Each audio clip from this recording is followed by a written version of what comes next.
Hello, in my last video I talked about English loanwords in Korean with different meanings. And in this video I will talk more about some specific examples, particularly words where the word form itself is basically not changed much but has an altered meaning. So in this video we will talk about fighting, we'll talk about hot dogs and men's underwear, although hopefully not all in the same context or sentence. Stay tuned.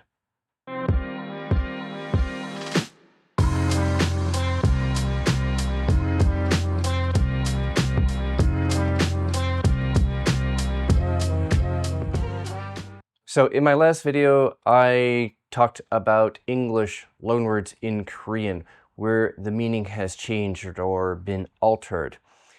This is a normal linguistic phenomenon, and so I don't think that it deserves to be called Konglish, as many Koreans call it, because Konglish sounds a little bit negative. And it's actually a normal linguistic phenomenon. And in the case of Korean, it's actually very interesting the way that these shifts or changes have occurred, the number of examples and the variety. In fact, linguistically, this phenomenon is called semantic shift. And this leads to loanwords that are sort of the same word, but with different meanings. And we call these words false friends. So the process or phenomenon is called semantic shift in linguistics, and the words can be called false friends. They look like friends, but they're not the same. Examples in English, where English has borrowed words and changed the meaning. The French word chef just means boss or manager, but in English it came to mean cook or head cook, originally head cook or just a professional cook. The English word resume, looks like the verb resume, but this is the noun resume, comes from a French word for summary, just any kind of written summary. But in English, it's specifically a job application summary, a summary of your skills and qualifications that you use to apply for a job. The German word kindergarten means preschool in German, but in English, it refers specifically to a grade in public elementary schools before first grade, a preparatory grade. Mosquito, in English, of course, is this nasty, evil, annoying little insect. And it comes from a Spanish word that just means little fly. So it can refer to flies or other little flying things. So in Korean, as I mentioned before, a lot of English words have been borrowed into Korean. And in this video, I will talk about words where the word form is basically preserved, but the meaning has been altered. So of course, the words are adapted to the Korean phonological structure, that is the sound system, the unique vowels and consonants and syllable structure of Korean, but the word form is basically the same. In this video, I'll focus on examples of semantic shift and false friends where the word form itself is basically preserved. It's basically the same word, just Koreanized pronunciation. It's important to know these to avoid confusion. If you're Korean and you're speaking in English to an English speaker and you use these words with the Korean meaning, people might not understand you. Likewise, if you're a non-Korean in Korea, or if you're learning Korean and you use the English word with the English meaning, they might not understand you. So this can cause confusion if you don't know these semantic differences. The classic example is 화이팅 in Korean, which comes from the English word fighting. Of course, in English, it refers to a physical or verbal conflict, but in Korean, it is used in a more metaphorical sense. The meaning has shifted in a more metaphorical direction. It can be a sports cheer, like go team, victory, hooray, or you might say this to a person to cheer them up, to encourage them.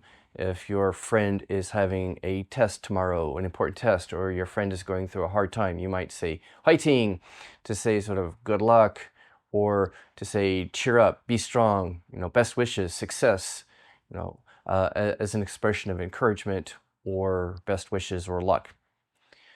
Another good example is diet in Korean, from the English word diet. In Korean, it specifically refers to a weight loss program. Now, of course, it has that meaning in English too, but in English, that is a secondary meaning. The primary meaning of diet in English is a bit more general. It refers primarily to one's eating habits, eating lifestyle. Do you eat a proper diet or a fast food diet, instant food diet? Eating habits, a vegetarian diet, a meat-based and plant-based diet, something like that. A second meaning in English is a weight loss program where you deprive yourself of food that you like. So to go on a diet, to diet in English. In Korean, that is the main meaning of diet. It's a little bit of a semantic shift. And by the way, I hope you know that if you want to really lose weight, going on a diet is not really a great idea. It works for a few people, but for most people, after the diet, the weight comes back. If you really want to lose weight, the best way is to make permanent changes in your diet. That is, permanent changes in your eating habits.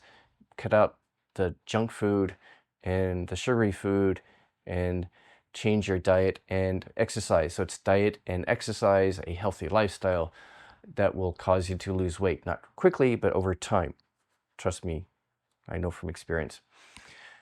Glamour in English is a bit different than in Korean. So in English, glamour refers to, okay, the glamour of riches, Hollywood glamour. It's like the exciting, maybe deceptive appeal, maybe the romantic appeal or idealistic or romantic attractiveness of something, the glamour of Hollywood, the glamour of fame and success, the glamour of riches, of wealth, success. In Korean, it's different. It refers specifically to women who are full-bodied or full-figured. She's a glamour. You could also say in English buxom or voluptuous, but that can have a bit of a sexual connotation. So full-bodied, full-figured women are glamour in Korean. Manicure in Korean, from English manicure. So in English, manicure is like full nail treatment, the filing, polishing, fixing problems with your nails. Not these kinds of nails, you know, for woodworking or construction, but you know, these nails. In Korean, manicure refers specifically to nail polish, which I don't wear. So the nail polish you put on your fingernails, that is manicure in Korean. Cunning, this is interesting. In Korean, cunning means cheating, like cheating on a test. In English, cunning is just an adjective that means clever, intelligent, but in kind of a bad or evil way. Sly, sneaky. For example, the cunning fox stole one of our chickens last night. The cunning criminals managed to rob the bank without being caught. Hunting. In English, you hunt animals like ducks or deer or something like that. In Korean, you can hunt people. And you might think, isn't that illegal? Well, not that kind of hunting. Hunting in Korean is like a guy going to a bar, club, pub to pick up women, to meet women and find a woman to date, to take out. Trying to pick up women, we say in English slang. So in Korean, I think it's usually men going hunting for women. I guess women could go hunting for men. You could go hunting for men depending on your gender preference. But I think in Korean, it's usually men hunting women at bars or pubs. Vinyl, or in Korean, bino. So in Korean, bino really refers specifically to plastic film or bags. It could be plastic bags like this, these thin plastic bags, or vinyl wrap for storing food, maybe freezer bags, or in winter in Korea you cover your windows with sort of this vinyl film. We would say a film, a plastic to keep out the cold air, as well as good as the windows might be, the bitter cold in some places of Korea can still seep through. So you put up vinyl or vinyl plastic film over your windows. In English, it is really a chemical name for a type of plastic and doesn't refer specifically to bags or food wrap. The sofa behind me is probably vinyl.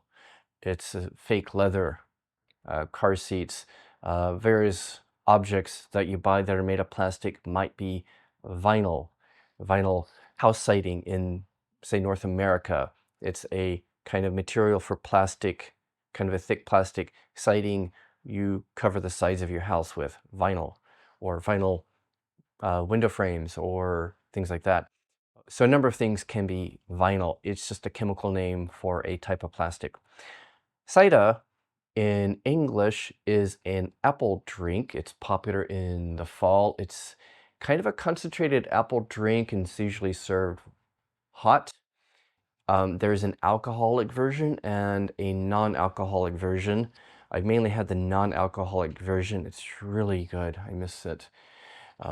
It's like strong apple juice. Think of strong apple juice with cinnamon and other spices, and it's served hot, really good. In Korean, cider refers to a type of soda, a soft drink, kind of what we call lemon lime soda or clear soda or sparkling soda, like Sprite, 7-Up, or in Korean, the Chulsung cider brand.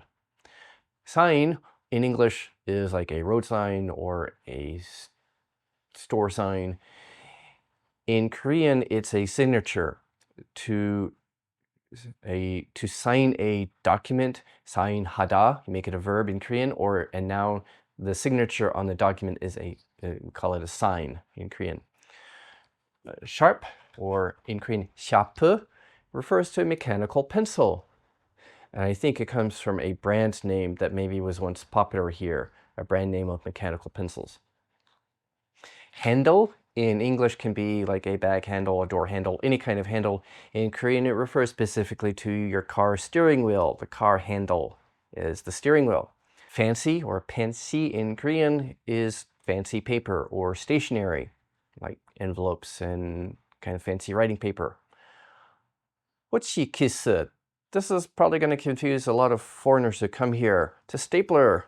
And I think this came into Korean from Japanese, which came from a company that used to make these. I think the company first introduced staplers to East Asian countries like Korea and Japan was a company called Hochkisse. That's kind of around the late 1800s, early 1900s. That company does not exist anymore. Now, you might find another company that used to make weapons. It's not the same company. This is a Hochkisse stapler, old company name. Company went out of business long ago, but they still use the word for stapler in Korean and Japanese. Toast in English is just, bread that's been warmed up or toasted. In Korean, toast is a breakfast sandwich. Maybe it could be like a grilled cheese sandwich in American English, or it could be other things, egg, ham, cheese, something like that on toast, and it's a breakfast sandwich. Hot dog, or hot dog, sorry, in Korean, in English, hot dog.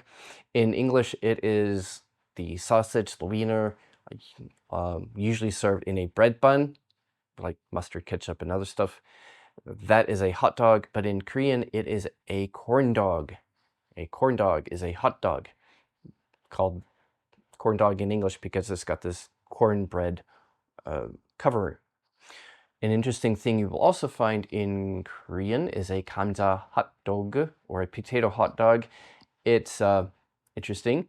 It's a corn dog with a bunch of French fries stuck on the outer surface. So you got the sausage, the cornbread, bit of cornbread, and then or basically French fries kind of like stuck to it. I tried it once. It tastes like just a bunch of starch. It's like I could taste all the calories going in. And it was a bit greasy. I didn't care for it, but some Koreans like it. If you like that kind of food, okay, try a 감자 hot dog or potato hot dog here. Okay, finally, panty does not mean the same thing in English and Korean. So Korean guys, if you are in an English-speaking country and you need to buy underwear, don't ask for panty, because in English, panty is women's underwear only. In Korean, it is generally for underwear, men's or women's underwear. But in English, it's only women's underwear. So guys, if you ask for panties, Korean guys, if you ask for panties at a store in an English-speaking country, they'll ask you, is this for your wife or girlfriend? And if you say, no, this is for me. I say, that's okay. This is California. We're very liberal and open-minded here. But you're not going to get what you're expecting. Okay. In English, panty refers just to women's underwear, while in Korean it can refer to men or women's underwear. And also for men's underwear, in English you would say, you know, boxers or briefs. Briefs is what you think of as the panty style underwear, or the simple style, and then boxers, or in Korean you call them, I think, trunk, in English like trunks, but in English they're boxers because they are sort of like boxing shorts. So be careful with this one, guys. Korean guys especially. And if you're an English speaker, if you're a guy, you might feel a little odd asking for panties, but if you're shopping in Korea, but that's what they call them here. Okay, have any of you ever made mistakes with words like these? If so, comment below, let me know. In my next video, I will talk about words with semantic shift, false friends, but where the English words have been altered somewhat in Korean. And this gets more interesting linguistically. So next time, altered word forms with semantic shift. So see you then. Goodbye.